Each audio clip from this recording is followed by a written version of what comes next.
ছোট বাচ্চা পাতা খাওয়ায় আর তুমি এখানে ভাব মারাও। মনে হয় জিরাফ এটাই বুঝে পেয়েছে।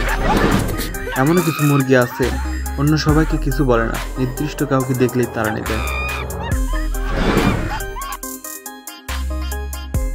এখানে তেমন কিছুই না, একটু ব্যাক ফ্লিপ করার চেষ্টা।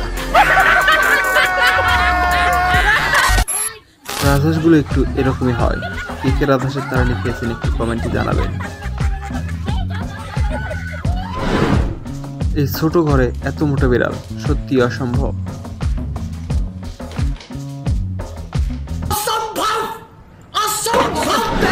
আন্টি একবার আপনার সাইজের দিকে নজর দেন। হাতির মতো স্বাস্থ্য আপনার, যা ওই দড়িটা নেওয়া অসম্ভব। তাই তো গেলেন ধপাস করে পড়ে। আপনার কুকুরের জন্য এরকম একটা ছোট গেট রাখতে পারেন। যদি আপনার বাড়িতে এরকম ভেড়া থাকে তাহলে আপনার অবস্থা এরকম হতে পারে।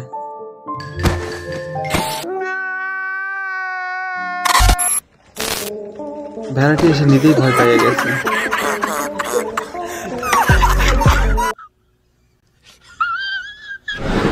ছোটবেলায় স্কুলে যেতে পাশের পাড়ার একটা রাজহাঁস আমায় দেখলে এইভাবে আসতো, এই আমার ঘরে কে?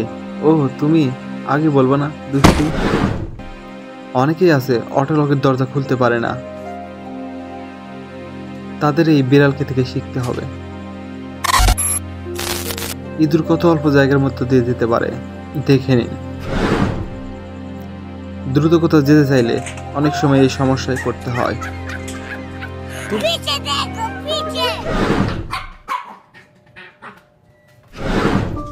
এই কুকুরটা মনে হয় পুলিশদের থেকে প্রশিক্ষণ নিয়েছে গেট টপকানোর।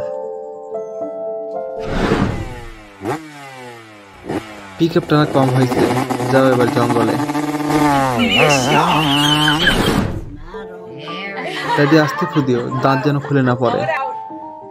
দেখো কে শুনে কার কথা। এই বোনের আলগা শখ হয়েছে, এবার বোঝো খেলা। বিড়াল দুটি বুঝতে পারে দরজার ওপাশে কিছু আছে, তাই তারা সতর্ক অবস্থানে। একা যখন অন্য মনস্ক থাকি, হঠাৎ কেউ গায়ে হাত দিলে আমার এরকম হয়। এইসব পাখি অনেক সময় হিংস্র হতে পারে।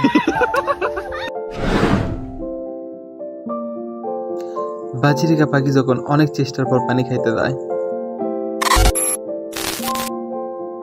এইরকম পোকা দেখলে আমার একটু ভয় লাগে। একেই বলে যুদ্ধ করে একদল, ক্ষয়ক্ষতি হয় অন্যজনের। বাস পেতে ছোট আইসক্রিম নিয়ে গেল, যা সত্যি ভয়ানক। কুকুরের জন্য এই দেয়াল ব্যাপারই না। কি হলো, শুধু ভিডিও দেখবেন, একটু সাবস্ক্রাইবও করুন। ছোটকে সবসময় ছোট থেকে দেখা যাবে না। তোমার বসে থাকা বেশি খাওয়া হয়ে গেছে চান্দু।